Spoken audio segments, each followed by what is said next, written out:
Hello, everyone. My name is Jose Dominguez. I currently live in a small town called Huron. It's my hometown. This is where I grew up. Um, I graduated from Fresno State in 2019. I have my bachelor's in psychology. I currently work at a school, at an elementary school. I'm a special education intervention aide, and that's really about it for me. Um, Responding to the first part of it, there was two experiences that really affected me, that really got to me when I was younger.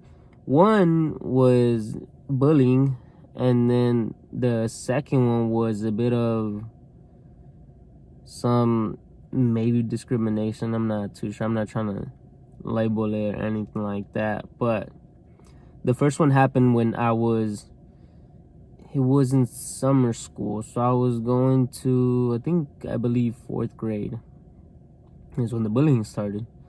And then it stopped. It stopped for a couple years, and then it picked back up in middle school. Sorry about that. It picked back up in middle school.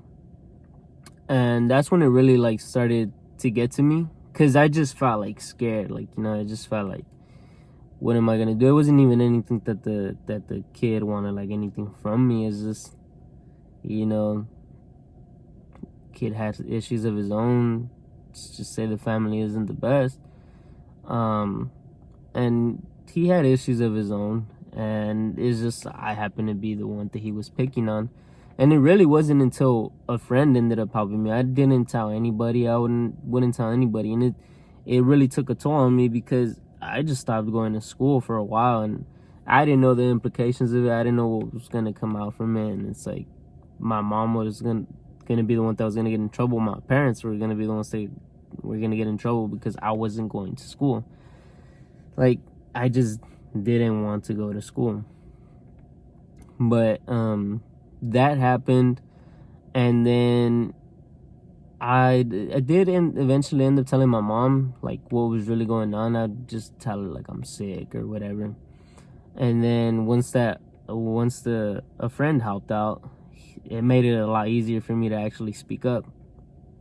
The other instance was, so right here we don't have a high school in my hometown, and we have to go to another town, or the town that I currently work at, called Kalinga. We had to go over there for high school, and we had reached high school. Once I got to high school, I got there, and I remember thinking to myself, okay, they told me if you pass these classes, you're gonna be placed in all these classes, these advanced classes, and I worked my butt off to get into these classes. But when I got there, I was lower than where I was at when I was in middle school.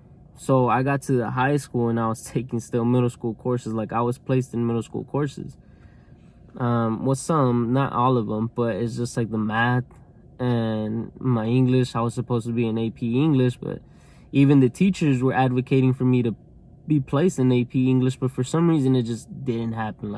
The requests were put in and everything.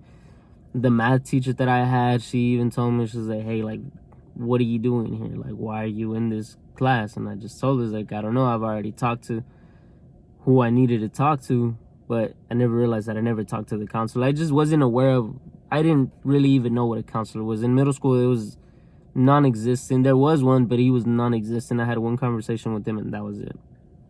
But so I was placed in these classes, and I went and I told him, hey, why am I in these classes?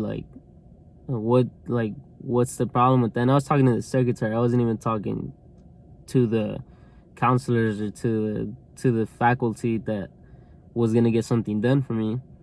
And that resulted in them just putting me in some lower classes.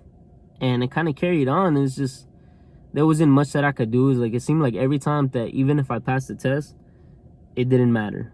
I remember there was one where this person literally didn't complete half of the test, and they moved on, and I got an A or something like that, or A or a B. I know I passed the test for sure, and I got placed in a lower class. And it's just it just kept going on.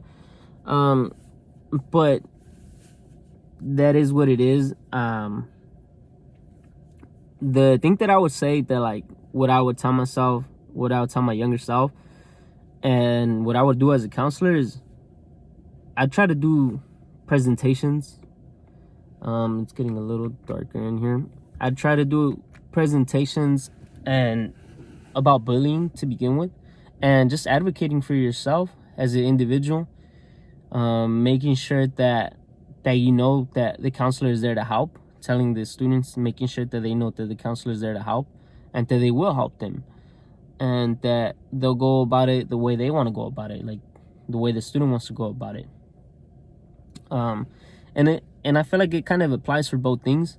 Just coming in and talking, just coming in and talking to the counselor, just coming in and telling them what's going on, making them aware that it is there, making them aware that the counselor is there for them, and also talking to teachers. I know in middle school and high school there was a lot of teachers that really liked me, that they enjoyed my company in their class, and I know I could have reached out to any of them and talked to them about, say if I were to get bullied in high school, I could have told them that in middle school there was a lot of teachers, like I said, that really cared about me, and I could have talked to them about the bullying, and it could have stopped a lot sooner than it did.